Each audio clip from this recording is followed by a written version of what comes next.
How you guys doing today? It's Anthony Gangi. Welcome to another episode of Care Talk. Guys, this is going to be a quick breakdown video. Recently, myself, Joe, Russ came across a video of an incident in which an inmate was able to disarm a correctional officer. Now, the incident happened back in 2021, but since we just recently saw the video, we thought we would provide a breakdown, an effort to train, not an effort to judge or Monday morning quarterback. So again, Joe's going to be my guest for this show, and we're going to break down a video of where an inmate in a wheelchair is able to disarm a correctional officer, able to grab his gun. And we'll also provide you with the update real quick because, again, this happened in 2021. Guys, if you haven't, check out Inmate Manipulation Decoded. This book is available on the market, used for training all across the country. It's got tons of advice in here from not just myself, but from other people as well. But this really does help you navigate through the many games that inmates play. I also have 2 books published by Blue 360 Media. We have How to Succeed in Corrections, Lessons Learned While Working in a Prison. And then we have Tips for New Correctional Officers and Their Supervisors. Guys, these books have tons of advice, not just from myself, but from other professionals in the field. And this book, along with this, and I have 2 other books coming out, also published by Blue 360 Media. One's going to be on managing unruly inmates, and the other one is going to really complement these 2 books. And it's going to be just some more advice on leadership and stuff related to the corrections profession. I think managing the unruly inmates will be more of this type of style.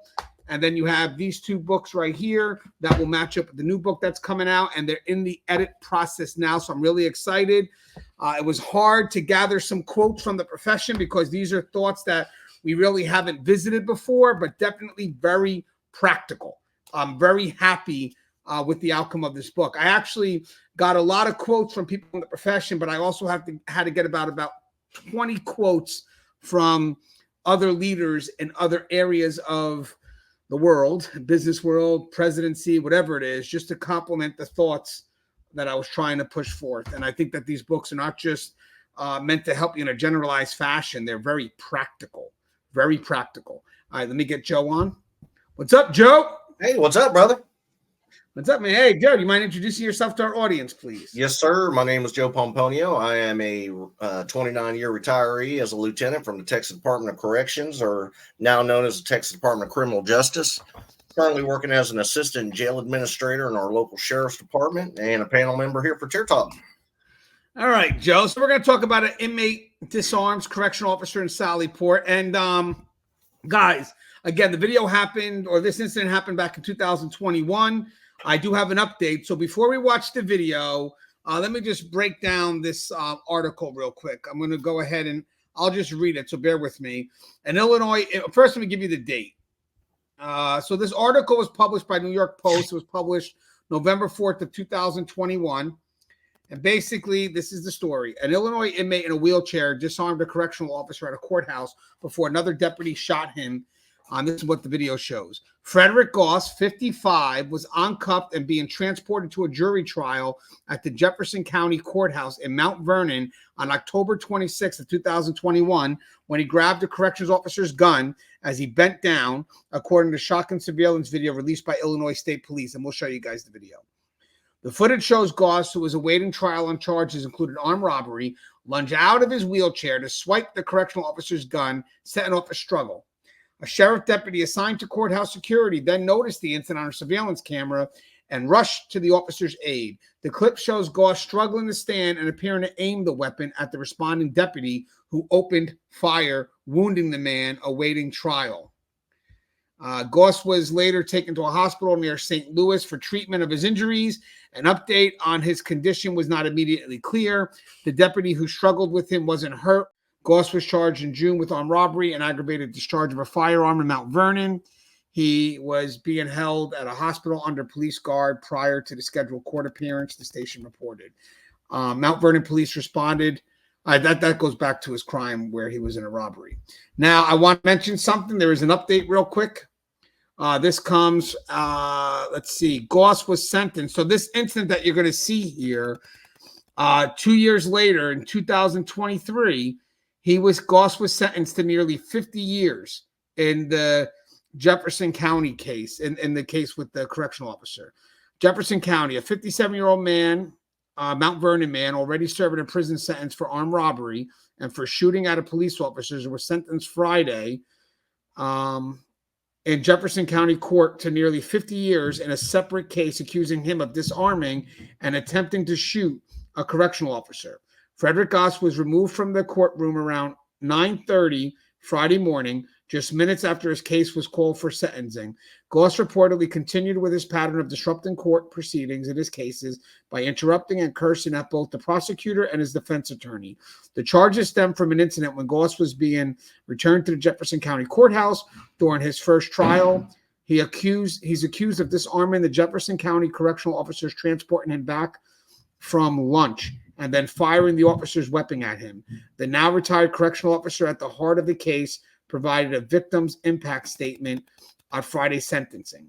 In his absence, the defendant was sentenced to 44 years in prison on a charge of aggravated discharge of a firearm, and then 14 years for disarming a correctional employee and 10 years for attempted escape. Those sentences will be served concurrently. However, they will be served consecutively with his previous 40-year sentence handed down in the 2021 case for armed robbery and shooting. And that's actually good, because even though it says will be served concurrently, however, they'll be served consecutively. What they're basically saying is that when the one sentence expires, the other one continues to move forward. And that's actually good. And the reason why I'm happy with this is because we need this type of action, because this will hopefully deter others from being stupid. And I love the fact that they even added not just disarming him. I love the fact that, they added the aggravated discharge, but also love the fact that they added the potential for an escape. And they just put time on that as well. I just thought that was very well done. I love whoever the prosecutor was to push forth those charges, because, I would love to see more prosecutors stand behind those that work in corrections when they're trying to perform their duty, and knuckleheads like this try to, unfortunately take advantage of what could be human error in this case. But before we break down the video, it is a little tough to watch because it could have went south real quick. But with that said, do you like the fact that this guy, Frederick Goss, was given 50 years? Oh yeah, I'm very pleased with the fact that they even though they ran those 3 ladder charges concurrent, the fact that they tacked it on consecutive at the back end of his first sentence. Yeah, definitely.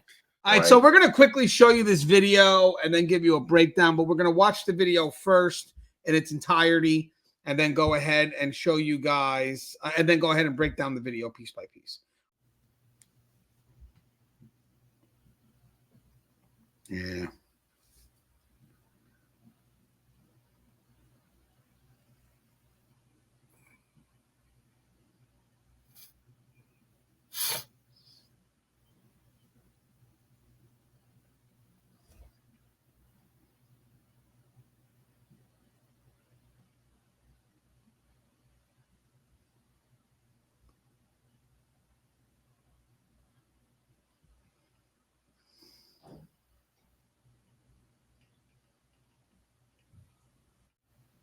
So that's tough to watch, right, Joe?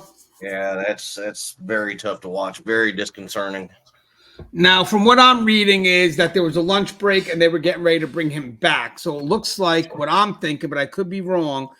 I believe he's maybe trying to secure him or unsecuring him. But if they're trying to take him back from what the article says, I'm assuming maybe the sheriff is trying, or the correctional officer is trying to secure him. So I just want to look at that one more time. Hold on. There's one other clip of this floating around that has maybe about 10 seconds prior to the start of this video, and it shows him taking the restraints off of him, and I'm assuming that he's doing it so he can aid himself into the wheelchair. And it looked like he was attempting to re-secure him once he got into the wheelchair. There is another video where it shows him taking the cuffs off while the suspect is still in the back seat. Right. So I want to ask you a question, Joe. So first off, you mentioned how small the Sally Port area is, correct? Very small. That is a very small Sally Port. Obviously, it's got to be a small courthouse or a small jail, because, you got filing cabinets out there. They look like they're storing stuff out there. Yeah, that's a very small Sally Port. Yeah, and I think the biggest concerns here, and I guess, guys, I don't know what the policies and procedures are here, but I always look for the second officer. I don't see a second officer on site because usually that second officer is going to be a deterrent. And if you don't have that second officer, my problem is then that gun should be nowhere near the vicinity of that inmate. Yeah. I mean, at the courthouse, there, sometimes depending on the courthouse and the setup of the courthouse, sometimes there isn't one. Like I was telling you before, our courthouse doesn't even have a sally port. Right. So I'm used to like, let's say they're trying to put him in the vehicle. Let's say they're trying to do that. And again, I could be wrong, guys, but usually the person doing this wouldn't get a hold of wouldn't have the weapon, right, until the person was secured in the vehicle. Correct. That weapon should have been secured. Some of these vehicles have lock boxes, inside the front cab. Some have lock boxes in the trunk. Some of the sally ports, like, my sally port has gun boxes right there on the wall when you pull into our sally port. But that weapon should not have been on his hip while he was getting that suspect out of the vehicle. Yeah, and then the fact that he's bending down, I think he's so focused on what he's trying to do with the ankles that he forgets where the gun is and how it's positioned towards the inmate. Totally in reach. Yeah, see, if it was me, I'd have radioed ahead and let them know that I had a handicapped or disabled inmate and was going to require a second officer to assist, just to lift him out of the vehicle without even taking the restraints off. The restraints would have never come off, at our department. We would have had a second officer out there to help assist, standing him up and getting him into the wheelchair. He looks like he's trying to put the footrest back out is what he's doing. That's exactly what he's doing. He's trying to put the footrest back out. He's not even he's got no restraints on him whatsoever or in his hands or nothing. So it looked like he was trying to put those footrests out for him to get his feet up on. And guys, just want to let you know something. Never underestimate even an individual in a wheelchair. I mean, granted, some people could always fake injuries. In this case here, I think this person actually really does have a concern that requires him to be in a wheelchair, but it didn't matter. I mean, this person was hoping to take advantage of a moment of vulnerability. And guys, again, just to put it out there, guys, when you're dealing with these type of inmates, they can be truly impulsive and they will jump on just opportunity. And I think here, this was an opportunity where this wasn't planned because I don't think that he had any idea of what he was going to try to do at this point. I think that he just saw weakness, thought he can grab a gun, maybe get a hostage or whatever he could do. Because this guy was also looking at 40-something years. He had robbery. He had something else with a shooting of a police officer. So this guy technically should have been handled with a bit more custody, care, whatever it is. I mean, he should have been handled with a bit more security because obviously of what he was being accused of. So let me just go ahead and show it one more time. As you can see the gun is just right in this person's reach. And then once he was able to remove his feet, he was able to jump across, grab the weapon. And now, hey, Joe, let me just pause it for a second here. I think once they go to the ground, they start wrestling because some of these holsters here, it's hard to get the gun just out. It usually requires a certain angle. And I think when they, I don't know if this is a strap. I don't know what kind of holster this is, but if it is one of the holsters that require that angle, I mean, it really has to be a straight lift up. It can't come from diagonal. So I think here, when he was able to take that gun out, I don't know if the gun was strapped. Yeah, so I don't know what type of holster he has, on, but I'm trying to see how he's able to. This is where he gets the angle. Yeah, I don't know if he put the effort to pull it out or if he went to pull it out to protect himself. But usually it's not that easy to get that gun out of that holster, or it shouldn't be that easy. So that's interesting. And then he does take it looks like he does try to point the weapon. And this deputy did what he had to do. He didn't mess around. You know, he came in and then called it in immediately. You know, so Joe, after a while, we could kind of just cut it back. Let me just cut this off. You know, after watching a video like this, guys, it's just good to just, you know, kind of take in the lessons that are learned here. I mean, guys, you got to be wary of your gun placement. But again, where's your backup? Underestimating someone in a wheelchair. I don't think the gun should even be in the picture at that moment. I think the gun should either be given to them once the inmate's secured, or as you said, maybe in a lockbox in the vehicle, however you want to work it. But when you have the inmate and one officer that close together, my problem is, why is that gun there at that point? I don't know what the policy is. And again, we only know from what our experiences are. I mean, if you have to have someone with an armed weapon in front of that inmate like that, which I have a concern with that. But if it needs to, you need the other officer there for deterrence, because I will guarantee you, if that inmate would think twice if there was another officer there ready to, you know, take him out if he made a move like that. Would you agree with that, Joe? Yeah, absolutely. I mean, that second officer should have been a must on in that situation, but you know, he should have never gotten that inmate out of the car while he still had a gun on his hip. You know, normally when we take, you know, and this is for when we take multiples, you know, we send one armed officer, one unarmed officer. This way, when we walk them into the courthouse, the unarmed officer is in front leading them to the courtroom, while the armed officer is to the rear. Guys, you are extremely vulnerable when you're putting restraints on somebody, especially because even at this point here, I don't know if they're putting restraints or taking it off, whatever it is. But my problem is that the guy he's on handcuffed. So usually, from what I remember, and I could be wrong, I thought the handcuffs always go on first and taken off last. Yeah. You know, so having said that, when you're bent down and the guy is not handcuffed, I mean, I just think there's a few things that are concerned there. The only time that they're not handcuffed is when they're actually in the courtroom during their trial.